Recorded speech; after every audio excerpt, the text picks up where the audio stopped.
नमस्कार दोस्तों, financial year का एंड हो चुका है और अभी इनकम टैक्स रिटर्न भरने का टाइम आ चुका है।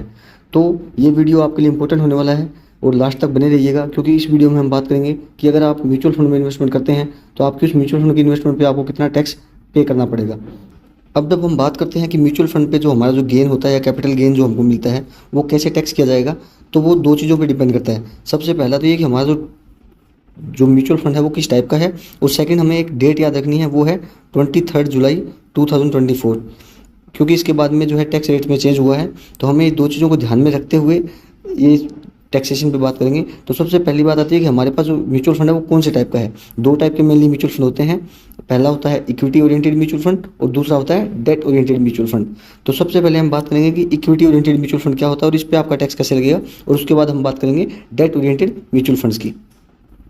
तो इक्विटी ओरिएंटेड म्यूचुअल फंड्स की अगर हम बात करें तो ये वो म्यूचुअल फंड होते हैं जिनकी जो मैक्सिमम इन्वेस्टमेंट होती है, यानी 65% से ज़्यादा का जो इनका इन्वेस्टमेंट है वो इक्विटी में आ जाता है। इक्विटी यानी कि शेयर्स में जाता है।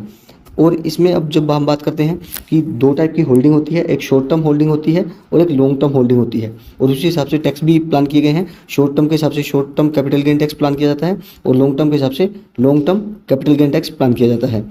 तो अगर हम बात करते हैं इक्विटी ओरिएंटेड म्यूचुअल फंड अगर आपके पास है और आपकी जो उसकी होल्डिंग है वो 12 महीने से कम की है,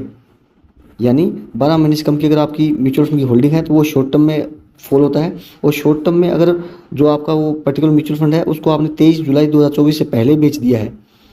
खरीदा आपने कभी भी हो लेकिन उसको बेचा आपने 23 जुलाई 2024 से पहले है, तो आपके ऊपर फ्लैट 15% का टैक्स लगेगा। और अगर आपने वही म्यूचुअल फंड 23 जुलाई 2024 के बाद बेचा है तो आपको 20% का टैक्स लगेगा, क्योंकि इस डेट के बाद में जो short term capital gain tax है उसकी जो रेट है वो 15% टू 20% इंक्रीज कर दिया गया है। उसी तरह अगर आपकी उस पर्टिकुलर म्यूचुअल फंड की होल्डिंग जो है वो 12 महीने से ज़्यादा की है, आपने एक साल से ज़्यादा उस म्यूचुअल फंड को होल्ड किया है और आपने एक साल होल्ड करने के बाद में उसको 23 जुलाई 2024 से पहले बेच दिया है, तो आपको 10% का टैक्स लगेगा। और अगर आपने उस म्यूचुअल फंड को 23 जुलाई के बाद बेचा है तो आपको 12.5% के हिसाब से टैक्स लगेगा, क्योंकि यहाँ भी वही बात आती है कि आपको यहाँ पे इस केस में जो long term capital gain tax जो लगना था उसका जो रेट है वो टैक्सेशन का वो 10% से बढ़ाकर 12% कर दिया गया है। लेकिन यहाँ पे आप जब भी कैपिटल गेन टैक्स कैलकुलेट करेंगे और जब भी आप पे करेंगे तो आपको यहाँ ध्यान रखना है कि जो आपके पहले 1.25 लाख रुपीज़ जो है गेन होता है, यानी पहले जो 1.25 लाख रुपए का आपको गेन होता है वो हमेशा टैक्स का एग्जेम्पशन होता है, उस पर आपको टैक्स देने की जरूरत नहीं है। और एक और इंपॉर्टेंट चीज़ जो बहुत लोगों को दिमाग में रहती है और बहुत लोग गलती करते हैं कि मान के चलिए कि आपकी टोटल म्यूचुअल फंड की वैल्यू 7 लाख रुपये है तो आपको लगता है कि 7 लाख पे ही आपको पूरा टैक्स देना पड़ेगा। ऐसा नहीं होता है। आपको उस पर्टिकुलर एक साल के अंदर कितना गेन हुआ है, गेन यानी कि आपको कितना रिटर्न मिला है, उस रिटर्न के ऊपर ही टैक्स देना होता है। तो अगर आपका जो रिटर्न या गेन जो है वो उस पर्टिकुलर एक साल में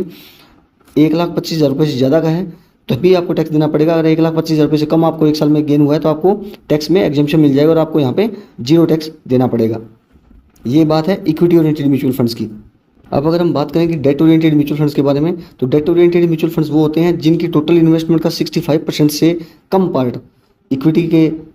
हिस्से में आता है, यानी इक्विटी में जो इन्वेस्टमेंट होता है उस म्यूचुअल फंड का वो 65% से कम होता है।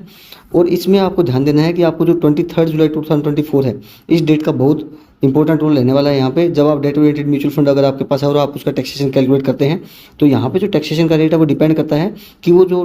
म्यूचुअल फंड आपने खरीदा है वो कब खरीदा है। यानी इसमें दो सिनेरियो बनते हैं। पहला तो ये कि आपने 23 जुलाई 2024 से पहले खरीदा है उस म्यूचुअल फंड को, और दूसरा वो कि आपने 23 जुलाई 2024 के बाद खरीदा है। अब मान के चलिए कि आपने म्यूचुअल फंड को 23 जुलाई 2024 से पहले खरीदा है, तो इस केस में आपके पास दो सिनेरियो बनते हैं कि आपने 23 जुलाई 2024 से पहले खरीद के पहले ही बेच दिया या बाद में बेचा है। तो अगर आपने 23 जुलाई 2024 से पहले ही बेच दिया है और उस टाइम आपकी होल्डिंग जो है वो शॉर्ट लॉन्ग टर्म की रही है या शॉर्ट टर्म की रही है उसके ऊपर डिपेंड करता है टैक्सेशन। तो शॉर्ट टर्म की अगर होल्डिंग का मतलब है डेट ओरिएंटेड म्यूचुअल फंड्स के केस में जो होल्डिंग है वो 3 साल काउंट की जाती है। तो अगर आपने जो म्यूचुअल फंड है वो 23 जुलाई 2024 से पहले बेच दिया है और आपकी होल्डिंग 3 साल से कम की रही है, तो यानी कि वो शॉर्ट टर्म में काउंट होती है और उस केस में आप पे स्लैब रेट के हिसाब से टैक्स चार्ज किया जाएगा, यानी आप किस इनकम टैक्स के स्लैब में आते हैं उस स्लैब के हिसाब से आपको टैक्स देना पड़ेगा। लेकिन अगर आपका जो होल्डिंग है वो 3 साल से ज़्यादा का है जो कि लॉन्ग टर्म में काउंट होता है, तो उस केस में आपको जो है टैक्स जो है इंडेक्सेशन बेनिफिट के साथ में मिलेगा और आपको 20% टैक्स देना पड़ेगा विद इंडेक्सेशन बेनिफिट। वहीं दूसरे केस में अगर आपने जो म्यूचुअल फंड है वो 23 जुलाई 2024 से पहले परचेज किया है लेकिन जो आपने बेचा है उसको वो 23 जुलाई 2024 के बाद में बेचा है, तो उस केस में यहाँ पे चेंजेस आ गए हैं कि आपको जो पहले जो होल्डिंग पीरियड का कंडीशन 3 साल का था वो चेंज होकर अभी 2 साल का हो चुका है। यानी अभी अगर 2 साल से ज़्यादा अगर आप कोई होल्ड करते हैं इन्वेस्टमेंट को तो वो लॉन्ग टर्म की कैटेगरी में आता है, और 2 साल से छोटे अगर करोगे तो आपको वो शॉर्ट टर्म की कैटेगरी में आएगा, डेट ओरिएंटेड इन्वेस्टमेंट के केस में। तो यहाँ पे अगर आपने 2 साल से 23 जुलाई के बाद में अगर आपने इन्वेस्टमेंट बेचा है और 2 साल से कम उसका होल्डिंग पीरियड रहा है तो आपको स्लैब रेट के ऊपर चार्ज लगेगा। और अगर आपने होल्डिंग उसकी लॉन्ग टर्म की रही है यानी 2 साल से ज़्यादा की होल्डिंग रही है तो आपको यहाँ पे विदाउट इंडेक्सेशन बेनिफिट 12.5% का इंटरेस्ट आपको या जो टैक्स है आपको देना पड़ेगा। यहाँ पे आपको 12.5% विदाउट इंडेक्सेशन बेनिफिट देना पड़ेगा। अब ये तो बात होगी कि आपने अगर वो जो म्यूचुअल फंड है वो 23 जुलाई 2024 से पहले परचेज किया होता। अगर आपने 23 जुलाई 2024 के बाद में म्यूचुअल फंड परचेज किया है तो उस केस में आपने कभी भी बेचा हो या नहीं बेचा हो, आपका जो डेट ओरिएंटेड म्यूचुअल फंड जितने भी हैं आपने अगर 23 जुलाई 2024 के बाद में खरीदे हैं तो उसमें आपका जो है वो हमेशा शॉर्ट टर्म के लिए ही ट्रीट किया जाएगा और आपको हमेशा स्लैब रेट के हिसाब से ही आपको टैक्स देना पड़ेगा। तो उम्मीद है कि आपको इस वीडियो समझ आ गया हो कि आपका जो म्यूचुअल फंड का अगर आपको इन्वेस्टमेंट है तो उसके ऊपर आपको कैसे टैक्स देना पड़ेगा और आप कैसे टैक्स कैलकुलेट कर सकते हैं।